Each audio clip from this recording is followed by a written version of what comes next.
Policies scientist के बिना बन रही है। क्या इंडिया को अपनी इंडियन साइंटिफिक सर्विस चाहिए? आज हम बात करेंगे एक ऐसे आइडिया की जो इंडिया के गवर्नेंस सिस्टम को फंडामेंटली स्ट्रांग बना सकता है।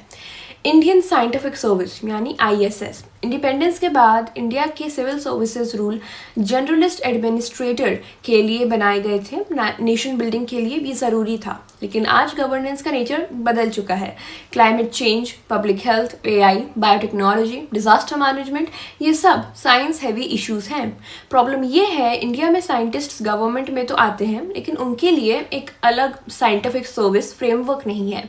इसका रिजल्ट ये है, साइंटिस्ट को एडमिनिस्ट्रेटिव रूल्स फॉलो करने पड़ते हैं, उनकी साइंटिफिक इंडिपेंडेंस लिमिट हो जाती है, पॉलिसी डिसीजंस में साइंस यूजुअली एडवाइजरी तक सीमित रह जाती है, यानी साइंस डिसीजन मेकिंग का पार्ट नहीं है, सिर्फ एक सजेशन बनकर रह जाती है।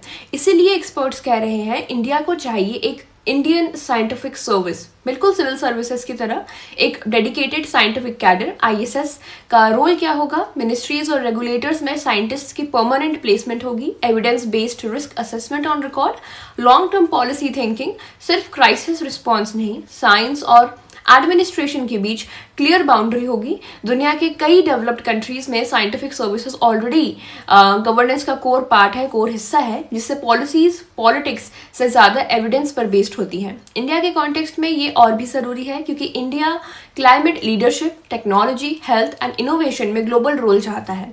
एक्सपर्ट्स क्लियर कह रहे हैं सोल्यूशन एडहॉक कमिटीज नहीं, सोल्यूशन है स्ट्रक्चरल रिफॉर्म। ISS एडमिनिस्ट्रेटर को रिप्लेस नहीं करेगा, बल्कि कॉम्प्लीमेंट करेगा। एडमिनिस्ट्रेटर्स कोऑर्डिनेशन संभालेंगे, साइंटिस्ट एविडेंस, रिस्क और long term impact. Last question, क्या इंडिया फ्यूचर रेडी गवर्नेंस चाहता है या फिर साइंस को सिर्फ क्राइसिस के टाइम याद करेगा? कमेंट में अपना ओपिनियन जरूर बताएं। So this is it for this news. Thank you.